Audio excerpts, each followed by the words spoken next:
I want to share some information about publicly traded companies on both the American and Canadian and United Kingdom markets. You would expect, I think, as in most parts of the economy, that the markets have been characterized by the growth in the number of issuers over the last, say, 20 years.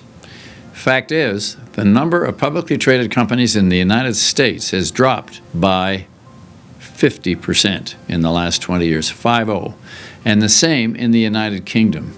That's pretty dramatic. We have the venture exchange in Canada, which does keep a lot of little things cranking along. But by and large, the attractiveness of public markets has declined precipitously and may well go to zero. I don't know. There are a couple of reasons for this. There's a couple of pushes and a couple of pulls. On the push side, there's something called short-termism and something else called activism. This makes it really awkward for an operating company to keep its eye on the company's ball. Short-termism means you're looking at the next quarter. Forget the long term. Long term is maybe a half a year. A survey was done by an institution called the Focus Capital on Long Term, FCLT, created by Dominic Barton when he was the head of McKinsey and Company, and by Mark Wiseman when he was the head of the Canada Pension Plan Investment Board. They thought this push to short-term results was so harmful to companies that they created this institution. And if you look at that website, you will find some very prominent people on the board, and you will find a staff of really quite dedicated and wonderful human beings. So activism is the other side of the coin.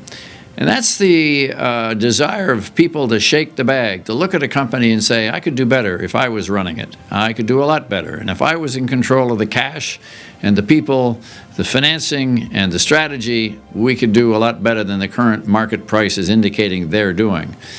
In the United States last year, there were over 600 separate campaigns against operating companies. So you put the pressures of short-termism together with the pressures of activism. There's a huge, huge push not to be in the public markets or indeed to get out of them. Michael Dell of Dell Computers, he quit the publicly traded markets saying, I don't want to be held captive by short-term traders who have no long-term interest at all.